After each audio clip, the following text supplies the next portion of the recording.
Now, in the systems-based schools here with the Thoth Tarot and the Golden Dawn, there's both some similarities and differences, which we would expect.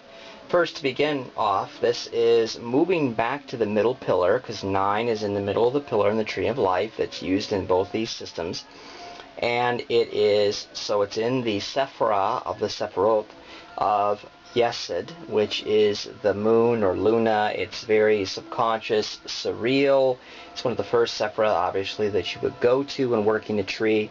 And it can be very difficult to work through, much like walking into a fun house and being in the corridor of mirrors. And so it can really be quite confusing, and it always seems to reflect whatever you want it to. To further compound the issues, you have Mars, the lesser malefic, and it's hard to see in here, in Gemini. So it's maleficence in thought, low down the tree in the realm of subconscious. And so Crowley sums it all up to say we're talking about lowbrow thinking, lowbrow malefic thinking. So he says it's inquisition, it's fanaticism, it's knee-jerk, reactionary, and revolutionary kind of stuff. I read an essay by William Golding, who wrote this book, obviously, but it's not in it, and he talked about 3 kinds of thinking. The third level is this patriotic stuff that can be quite fanatical. Second is just you're critical all the time. And the first is analytical, with the mind of the critical. And he used these statuettes that he saw on his headmaster's desk. The Venus without an arm for the third level, a pouncing leopard for the second, and man thinking for the first. And he rearranged them so Venus is forward for the third, leopard for the second, and then man thinking with leopard behind it and cherishing Venus for what she is. So there's a sense in which you can cherish Venus, as William Golding said, for what she is. But this is out of line. This is where the Golden Dawn actually takes a very interesting, unique take. If you read in Book T, they actually say, Mather says, no, you have to look at the dignity.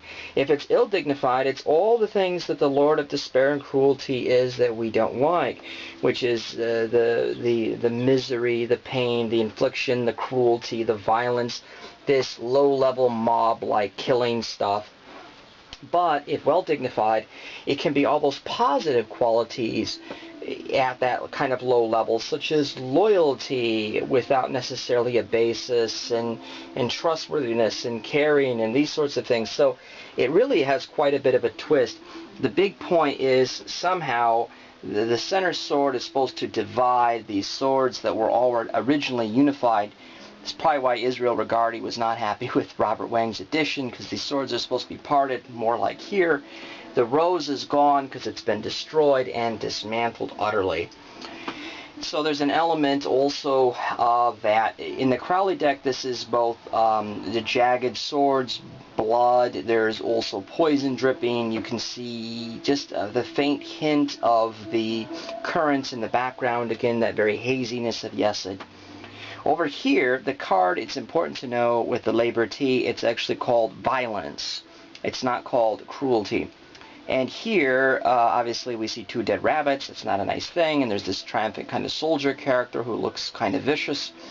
And the bleeding swords. And then maybe a Krishna-like figure playing the flute. The idea is that suffering is the music by which the soul transforms itself. So there's an aspect of that, of moving through. There's a couple ways in which this is expressed. One suggestion is that when faced with such things, to avoid unnecessary and self-designed martyrdom, which of course is probably a good point. Don't go and offer yourself up to the lions. On the other hand, if caught or if necessary, do face it and get it over with. So there's a bit of an element with both of these. I like it when reading with the Thoth deck and reading for people about talking about worries and mental anguish. I like very much the idea it's subconscious, because 95% of our thinking is habitual thinking. It's not, 5% you would say, oh yeah, there's no good reason for me to say I should be doing super successful in my life. But 95% of your thinking will say, why aren't I a super success?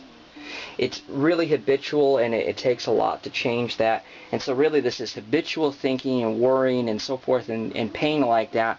Also, I like the idea of challenging automatic thoughts that haven't been thought through, low levels of violence. Gee, we just need to kill those people or nuke them and let's make a parking lot out of their country. Sometimes you hear these kinds of unprocessed, thought through things. The problem is if we dwell and contemplate on violence, we become that which we think on. So that is kind of a scary thought. And this card is, in a sense, a really strong and wonderful gift to say to us, hey, is this something I'm doing? And if I am, this is going to hurt me. It's drinking poison and hoping someone else is going to die. It's absolutely foolish. So part of it, I think, is those aspects, you know, looking at fanaticism, looking at unquestioning loyalties and pains and miseries and low levels violence and mob mentalities and these sorts of things. But interestingly enough, like I said, the well-dignified aspects in the Golden Dawn really puts a different twist on this card. I don't know how often that was practiced, but again, quite an interesting take that puts it almost as in a positive category like the Tarot de Marseille, and also as we saw with the Psychology deck in the Jungian Tarot. So, we'll be back for the Ten of Swords.